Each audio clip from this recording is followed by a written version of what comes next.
Good afternoon, ladies and gentlemen. I will be presenting the transmission planning part of the forum today.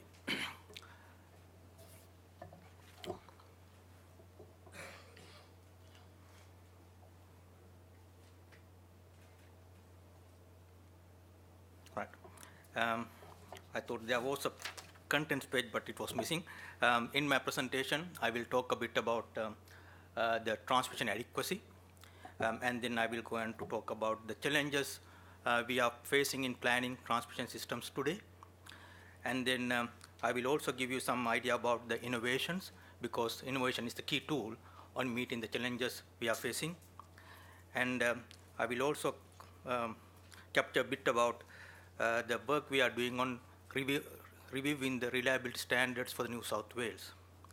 And finally, I will also outline some investigations we are doing on two interconnections. This one is the first part I want to cover. That is about transmission adequacy.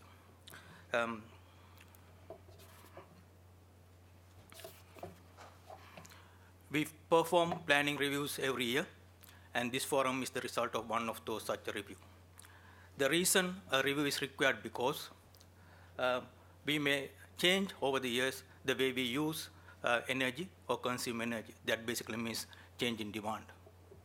Our generation, we will see, would have changed or will be changing in the future. So that is the generation changes. On the other hand, there may be changes to the capability or the performance of the existing network. And we have to take all these three items into account when we are planning. Also, on the same side, there are three key items we must consider in planning. Those are reliability and market benefits, the costs of any investment, and the impact of those investments on environment and on societies. Some of those need to be maximized, whereas some of those need to be minimized. Those objectives are competing with each other, and therefore careful planning is required for us to achieve the right balance. Let's review the factors affecting transmission adequacy one by one. Can everyone hear me, or it's okay?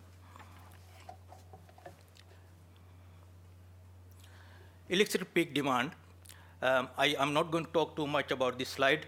You have seen that slide several times. One key important point is that we have seen the peak demand around 2010-11, but as Emo pointed out, we won't see that demand again in about 2023 or so forth. While there is a slow growth in the overall statewide, we have the evidence to say that there may be spot loads growing in different regional centers. So those spot loads might still need some increase in the capacity.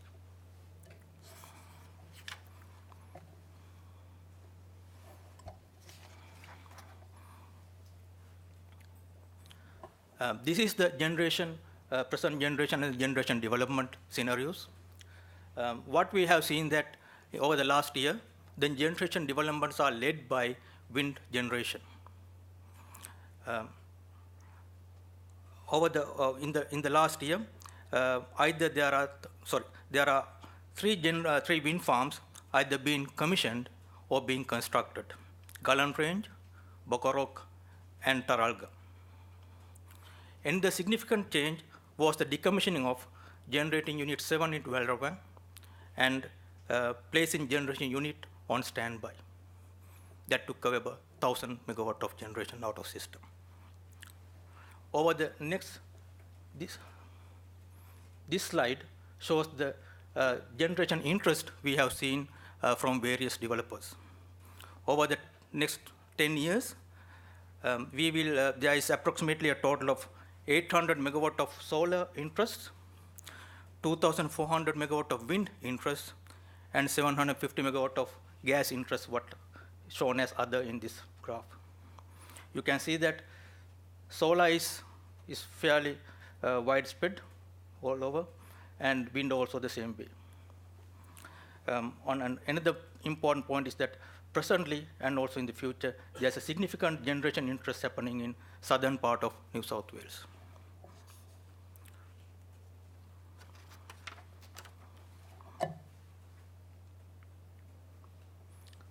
Existing transmission network.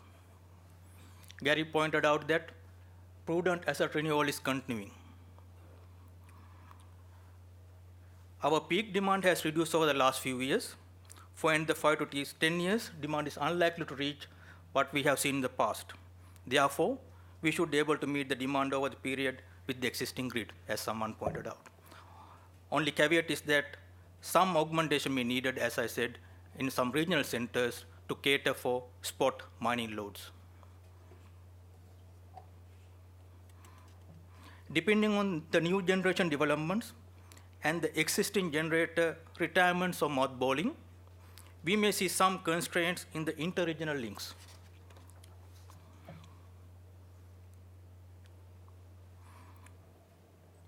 Transmission planning challenges. The transmission planning challenges we see today have been unprecedented. The challenges include making the right size of investment, taking into consideration the future demand growth could even be lower than what we have forecast. A too large an investment could result in some spare capacity that may never be used. Therefore, we need to be more mindful and vigilant on innovative ways where we can add more value to the customers and consumers using the existing grid. As I have pointed out in the previous slide, the consumers may have different expectations in relation to how we trade off environmental impact and societal impact, cost, and reliability. And therefore, we need to have a good understanding of customer expectations if we are going to make the correct amount of trade-off. We also need to plan and make available a transmission grid which accommodate a large number of generation dispatch patterns that may be a result of some generation being intermittent or some generation being mothballed or retired. These challenges have resulted in some changing of some planning outcomes. As Gary pointed out, 5 years ago, when we were retiring asset or replacing asset, the conversation between the planning manager and the asset manager was how big it should be replaced with, how much upgrade should it be done. But the conversation now is other way around. When Gary come and ask me, my first question is, do we need that asset? So that whole aspects and our change in thinking and the outcomes have changed. An example of one change outcome, supply to Gunnedah, Narrabri, Moree area. This diagram shows the transmission network in that area. The red lines show the 132 kV network, and the yellow lines the 330 kV network. The Tamworth, Gunnedah, Narrabri, that area is supplied as a loop, 132 kV loop, connected to Armidale 330 kV and Tamworth 330 kV. Previously, based on the previous forecast, the preferred solution would have been building another transmission line between Tamworth and Gunnedah to increase the supply capacity to Gunnedah. Or I should say that the issue is that there is some demand in the mining loads happening in the Gunnedah area. Therefore, we need to increase the supply capacity to that area. But with the reduction in the demand, there are more options available to us. So presently, the most economical solution is to control the power flow in this loop. What we are trying to do is that we are trying to control the power flow such that we can get more power through the north into Gunnedah and reduce the network constraint on the southern part. For that purpose, we are going to relocate a device called a phase shifting transformer that is already installed in Armidale-Kempsey line and relocate it onto this line so that we can control the power flow on this loop. This change outcome has associated with these benefits. We are maximizing the utilization of the assets. We are utilizing all the transmission capacity, deferral of the capital expenditure, deferring building of a new line, incremental capacity augmentation. We augment the capacity bit by bit, reuse of assets, keeping our options open to do end the development if we need in the future, and overall also keeping the customers informed and getting their feedback.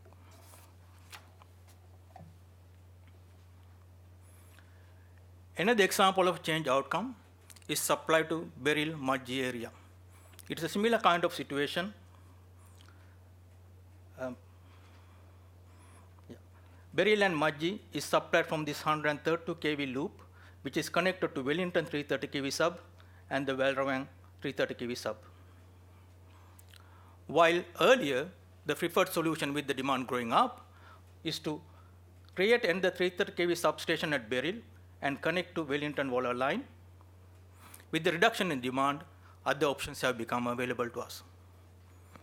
Now what we are doing is that instead of doing that capital expenditure, we are putting reactive support capacitors in Beryl and try to get more capacity in the short term, which happen to be the most economical option at the moment.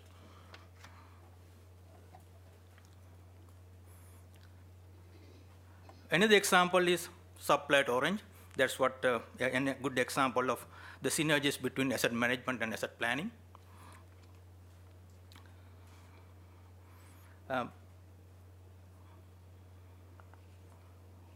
Orange and Orange North area are supplied from this 132 kV transmission system, which is connected to 330 kV nodes at Walravang, Mount Piper, and Wellington. One of the lines supplying Orange is a 944 line, is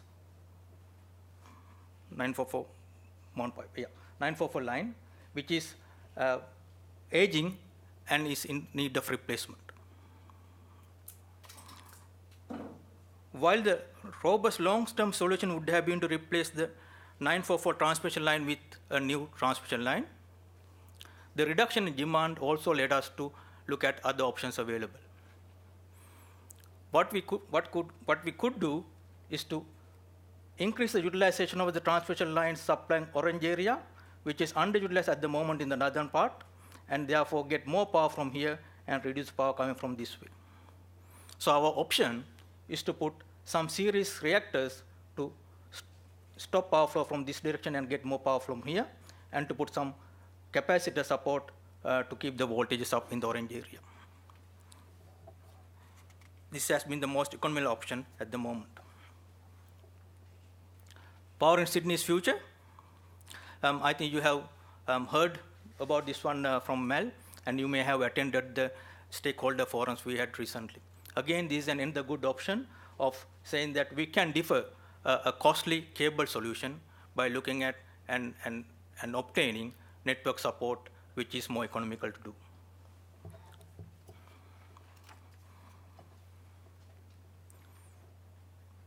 Another good example is that the supply transformer capacity to various substations supply points.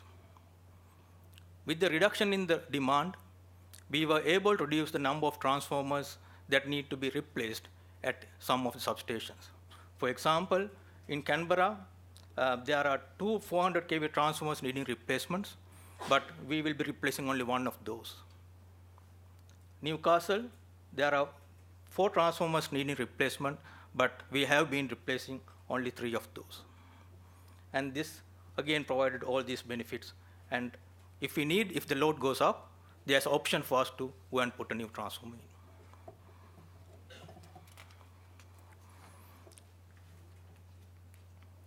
As I pointed out, one of the key tools available in our toolkit to meeting all these challenges is the innovation. So let me share some of the innovations we are implementing in Transgrid with you. Dynamic line rating.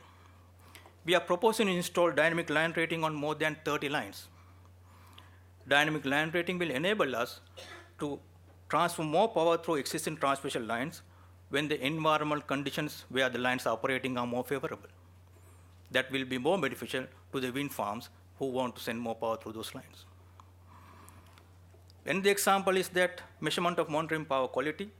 We have started installing power quality measuring and recording devices in our transmission network throughout the transmission network. We are proposing to install monitors at selected supply points to ensure the required level of power quality is provided to the customers.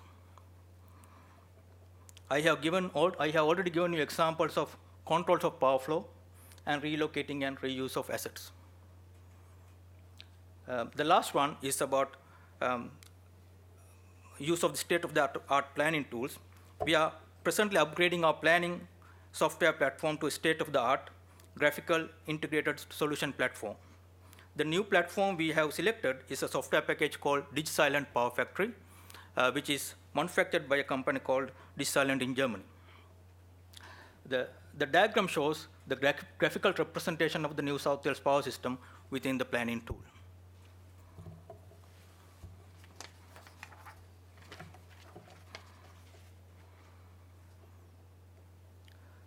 Reliability standards. Setting the reliability standard at present is the responsibility of the New South Wales government. Transgrid has instigated work to review and recommend the new standard if appropriate.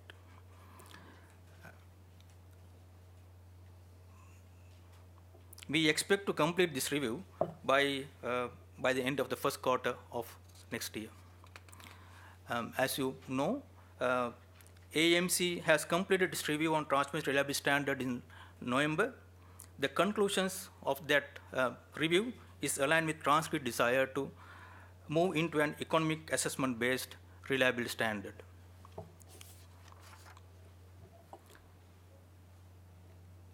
Last couple of slides in relation to augmentations of the interconnections.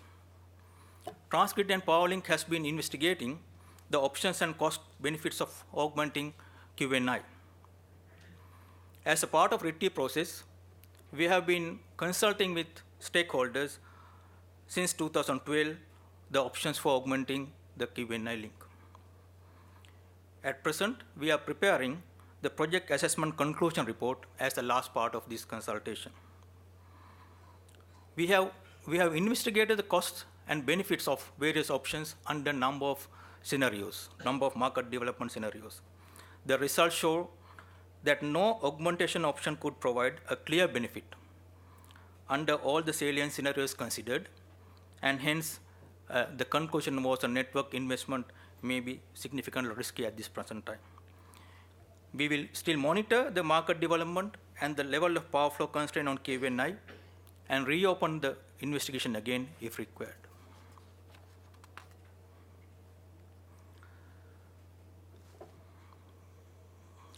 As I pointed out earlier, presently most of the generation developments happens in the southern part of the network. And that network will be constrained by the generation coming from south, from Victoria, from South Australia, Snowy, and any generation development in southern part of the network into the northern New South Wales and northern states.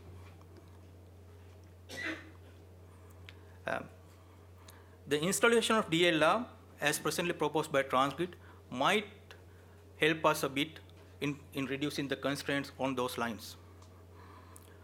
Transgrid, as a part of our revenue proposal, has proposed to monitor the generation developments and any capacity constraints along those lines and to augment the transmission system contingent on us showing sufficient market benefits through a RITI process.